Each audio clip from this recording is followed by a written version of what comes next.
Alors là, je suis vraiment content de te voir, Thomas. Tu as le temps de jouer avec moi? Pas maintenant, je suis désolé. Je dois aller livrer ces outils à la carrière. Et je suis déjà en retard. C'était trop beau pour durer. Quel dommage. Tous ses amis sont trop occupés pour venir jouer avec lui. Tant pis, il reste Cranky, pourvu qu'il soit de bonne humeur.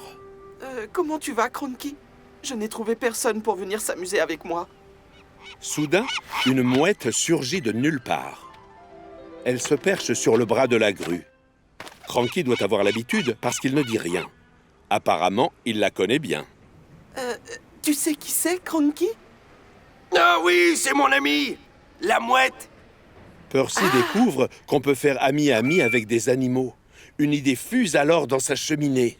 Je vais me trouver de nouveaux amis. J'adore les animaux en plus. Comme ça, je vais avoir plein de copains avec qui jouer. Plus facile à dire qu'à faire. Est-ce que tu sais au moins comment on fait pour sympathiser avec un animal? Oui, bien sûr que je le sais, Cranky. On s'y prend de la même façon qu'avec les machines ou les humains, en lâchant un petit peu de vapeur, puis en sifflant et en klaxonnant. Mais le secret, c'est de faire le plus de bruit possible. Voilà déjà un petit lapin. Percy décide de s'en faire un ami. Il siffle très fort et s'arrête en faisant crisser ses freins. Oh, bonjour, monsieur Lapin. Tu veux devenir mon ami? Malheureusement, c'est non. Le lapin va se cacher derrière un buisson. Percy ne comprend pas. Je me demande si monsieur Lapin m'a entendu finalement. La prochaine fois, j'ai peut-être intérêt à faire encore plus de bruit. Vous voulez devenir ami avec moi? C'est encore non. Les écureuils courent se réfugier en haut d'un arbre. Percy ne comprend pas. À tous les coups, je les ai dérangés pendant leur travail. Tant pis, je vais me trouver d'autres amis plus loin. Il en faut beaucoup pour décourager Percy. Soudain, les rails se mettent à trembler sous Percy. Et il entend comme un bruit de tonnerre qui se rapproche. Oh, nom d'un tchou-tchou! C'est la priorité! Bougez-vous de là! L'Express passe avant tout! Percy a du mal à rester debout. Et il préfère fermer les yeux en attendant que Gordon soit passé. Il les rouvre seulement quand le calme est revenu. Tiens, voilà Thomas. Tu te sens bien, Percy? Tu as l'air effrayé. Mais qu'est-ce qui se passe? C'est Gordon. Il m'a fait peur. Oh, ça m'étonnerait qu'il l'ait fait exprès. Il n'a pas dû te voir. Oui, tu dois avoir raison. Mais c'est une énorme locomotive. À côté, je ne suis qu'un microbe. Et quand on est gros et bruyant, on fait peur aux petites créatures. Percy comprend pourquoi les animaux ont fui. Le petit lapin et les deux jeunes écureuils et Monsieur Oiseau. Ils sont tous beaucoup plus petits que moi. Et plus calmes aussi. Une nouvelle idée lui traverse alors la chaudière. Bon, je dois m'en aller. À plus tard, Thomas. Plus loin, devinez qui il trouve près de la voie. Oui, le petit lapin. Il s'approche très lentement. Oh, bonjour, Monsieur Lapin. J'espère que tu ne m'en veux pas d'avoir fait beaucoup de bruit tout à l'heure. Le lapin regarde Percy, réfléchit 5 secondes, et puis il saute rejoindre les autres animaux sur son pare-choc. En langage lapin, ça veut dire « je te pardonne ». Accrochez-vous les amis, ça repart. Au final, Percy va passer une merveilleuse journée en compagnie des animaux qu'il a rencontrés près des voies. Thomas et Percy sont les meilleurs amis du monde. À chaque fois qu'ils se croisent dans la journée, ils se lancent des coups de sifflet. C'est leur façon de se dire coucou. Normal, ils adorent rouler ensemble. Ce matin-là, quand Thomas arrive à la gare de triage, il est excité comme une puce. Monsieur Bull arrive sur l'île pour nous présenter son spectacle de ballons. Il paraît qu'il est capable de gonfler des ballons énormes. Des ballons géants? Oh, j'en ai la chaudière qui surchauffe. Thomas éclate de rire. Quand Percy est heureux, il l'est aussi. C'est ça l'amitié. Si on roule à fond les wagons, on arrivera à temps pour le voir descendre du bateau. C'est une mission hyper importante, tu t'en rends compte? La plus importante de toute notre vie, sûrement. Alors, sans perdre une seconde, Thomas et Percy s'attellent au wagon avec le gros ballon. Percy est tellement excité qu'il en a les pistons qui tremblent. Moi, je propose qu'on traverse la forêt. C'est agréable et assez calme. Percy n'est pas du même avis. Le ballon risque d'exploser à cause des sapins qui sont près des voies. On devrait passer par la côte, Thomas. On ira encore plus vite, non? Thomas a peur qu'il y ait trop de vent sur la côte, mais il ne veut pas contredire son ami et lui faire de la peine. Oui, c'est toi qui as raison. On n'a qu'à longer la mer. Et hop, les voilà partis avec le ballon géant. On dirait un œuf de dinosaure, non? Soudain, Gordon apparaît au détour d'un virage.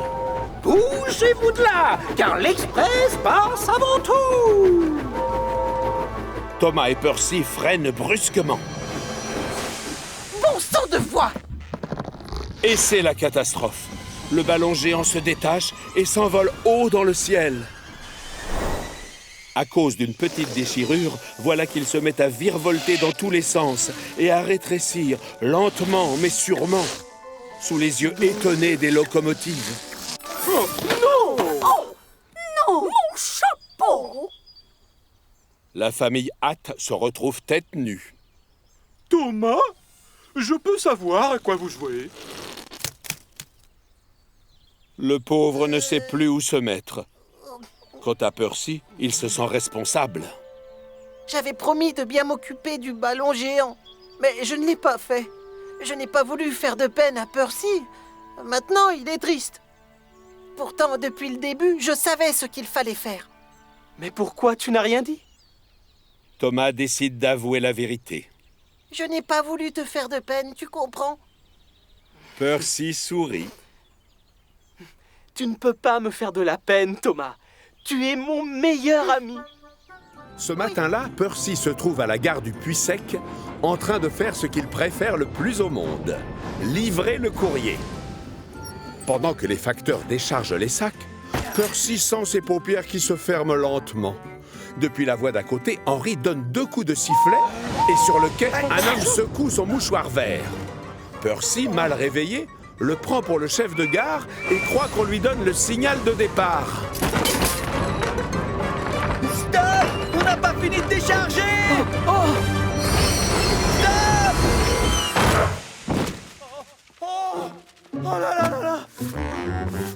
Maintenant, la petite locomotive verte doit attendre que toutes les lettres aient été ramassées.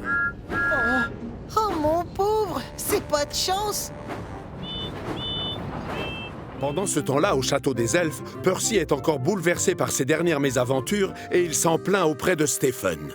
Quelle poisse! Tu as encore tes 4 roues et un jeu complet de pistons, non? Tu devrais au contraire te considérer comme très chanceux. Oui, d'accord, mais pourtant, C'est drôle, j'ai connu des locomotives qui avaient la guigne comme toi. Certaines emportaient un gris-gris avec elles pour attirer la chance.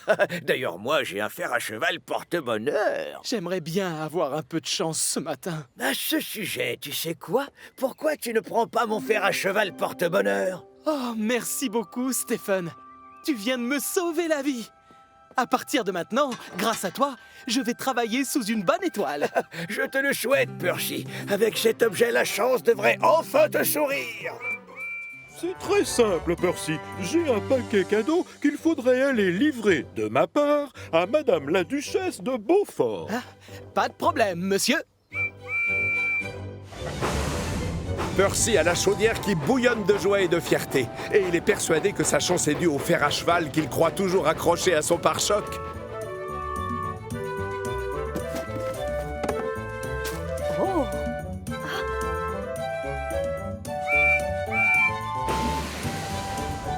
Pourquoi moi, je n'essaierai pas de tirer Ben? Quoi, t'es sûr de pouvoir y arriver? Oh que oui. J'ai un super fer à cheval porte-bonheur. Un fer à cheval porte-bonheur? Mais où ça? Là, regarde. Oh, oh, oh, il n'est plus là. Oh, oh non. Je n'ai pas de chance aujourd'hui. Sans mon gris-gris, j'attire la poisse, la preuve. Oh non, oh non. Hé! Et moi, tu m'oublies? Désolé, Ben. Je n'ai pas le temps de m'occuper de toi. Bon, écoute, laisse tomber. Je vais me débrouiller, on n'a pas trop le choix.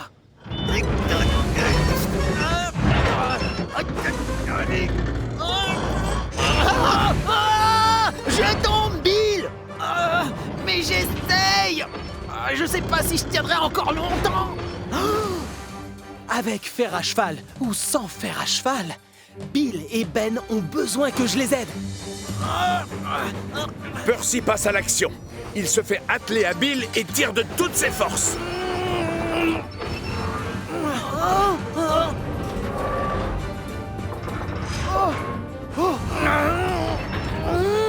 contrôleur arrive juste à temps pour assister à la fin du sauvetage. Et il est impressionné par le sang-froid de Percy. Hurrah! Merci, Percy. Oui, merci, Percy. Le gros contrôleur s'approche du héros du jour. Bien joué, Percy, bien joué. Tu es vraiment utile et efficace. Je te félicite. Merci beaucoup, chef. Des drapeaux et des tapisseries, de vieilles statues, des boucliers et surtout des vieilles armures provenant de tous les coins de la planète. Regarde ça, des hommes de fer. Oh, Thomas, il y en a un qui bouge le bras. Il est vivant. Tu n'as qu'à lui demander de nous donner un coup de main. Enfin. Cap sur la ferme. Percy est tellement pressé qu'il ne prend pas le temps de faire inspecter son wagon. Oh non, Percy, attends. Et il oublie aussi de s'accrocher à son fourgon-frein. Quelque temps plus tard, il arrive à la ferme des McCall et fait monter les moutons dans son wagon. Bien qu'il soit très en retard, il fait très attention à démarrer lentement pour ne pas secouer ses passagers.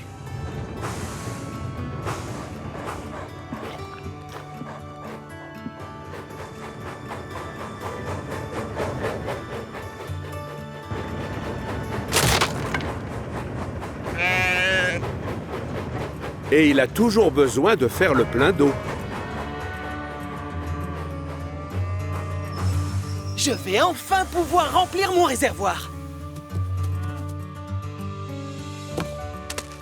Allez, on repart. Les agneaux importants passent avant tout.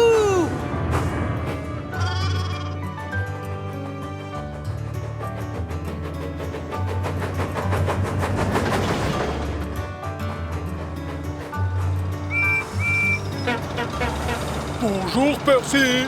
C'est un bonjour, oui.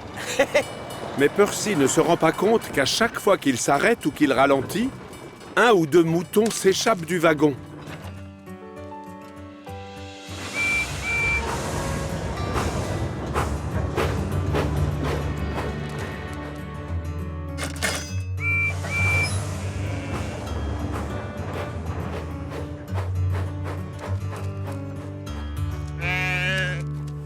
Nous y voilà.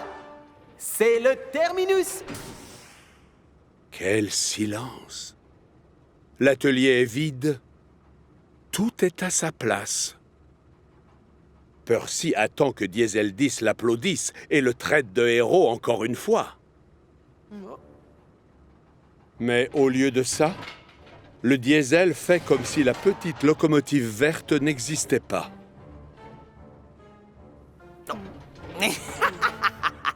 Cet atelier est à nous. Il est tout à nous. Pas question de le rendre un jour. Percy est sous le choc. Enfin, il faut que tu le rendes. Non, jamais. Rien ne nous y force. Fiche-moi la paix, pauvre imbécile.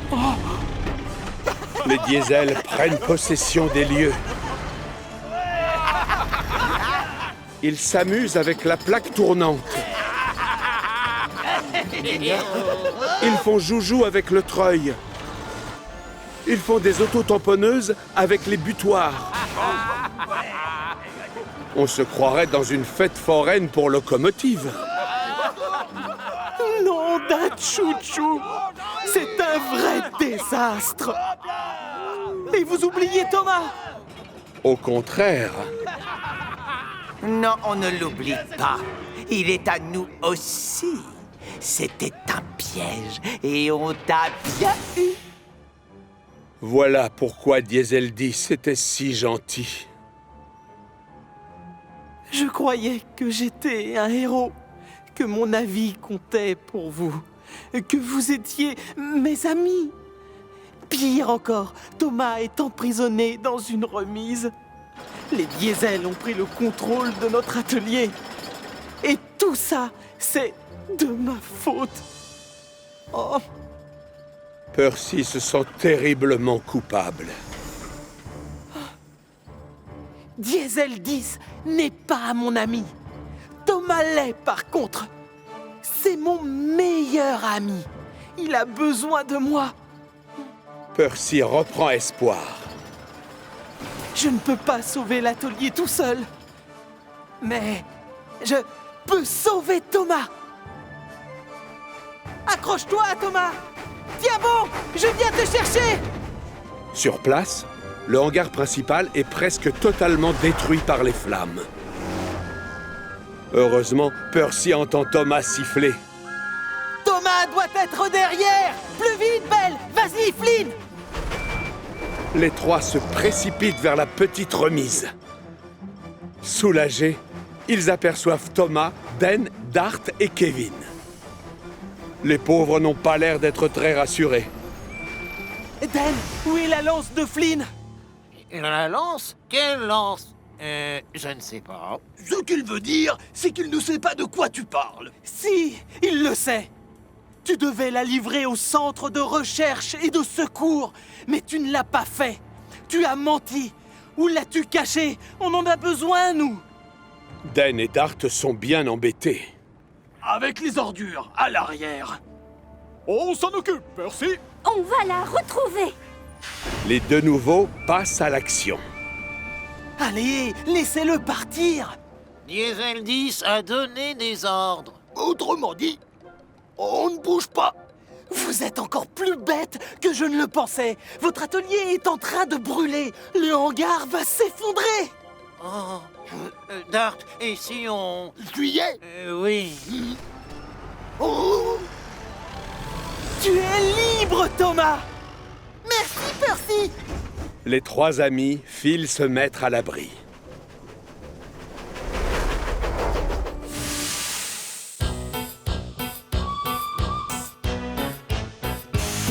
Une, deux, trois, quatre, cinq, six, sept, huit.